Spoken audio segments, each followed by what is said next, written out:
Ironman is again, I'll take the running comparison. You know, I did the Olympic distance racing, which is a 1 hour 40 to 1 hour 50 race, and that's a bit like track running, the 5,000 and 10,000. And right. I'm not getting any younger. And as you get older, you lose your speed, and it's also a very demanding circuit, the World Triathlon circuit.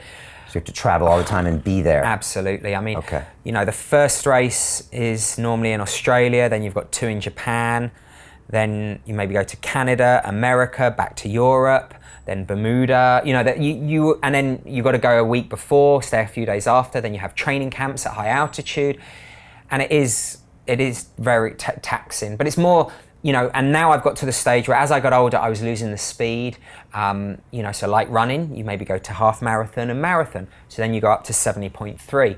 And it took me about a season to find my feet and change the style of training, because it is very, you know, very different.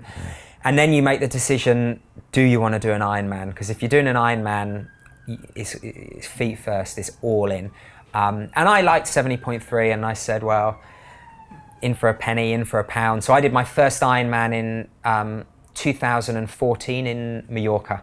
And that was, yeah. And then, I did okay. So I thought, yeah, I'll do a few more. Is it double the training for the full Ironman, or is that not the way of looking at it? It's not the way of looking at it. I mean, it's not double. It's maybe only a quarter more, but it's just the style of training. You know, maybe you do slightly less swimming. You have to do more biking, because for me, it's roughly an 8-hour race, but 4 hours to 4 hours 20 is on the bike. So that is, you know, similar to when you race, of your overall time, the largest section is on the bike. Yeah. So that's where you can afford to give more energy, and you get such aerobic crossover from the cycling. That aerobic, you know, when you're riding for 2-3 hours, that's going to help your aerobic capacity on the run and on the swim. So that's really good as well. But it's more of it's a different sort of mental. You know, I describe the short Olympic distance racing. It's an ice pick to the leg. It's painful. You're running out of transition as fast as you can go. There are tactics involved. I'm running on people's shoulder. If you attack, I attack, and you're in pain.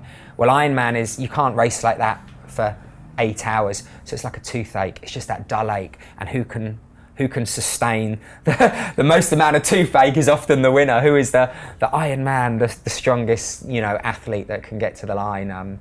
Yeah, that's definitely. And there's different, all of a sudden nutrition becomes key. To keep your body functioning for 4 hours and then for 8 hours, you need to take in calories, take in electrolytes. You know, Hawaii, you know, we start at, I think, 6:45 in the morning. So we're running a marathon midday, and in Hawaii it's 85% humidity. It's like 30 degrees, you're already fatigued. So there are so many facets of the sport, which you've got to focus on as well. It's not just being hard and going out riding on water and a bulletproof coffee. Right.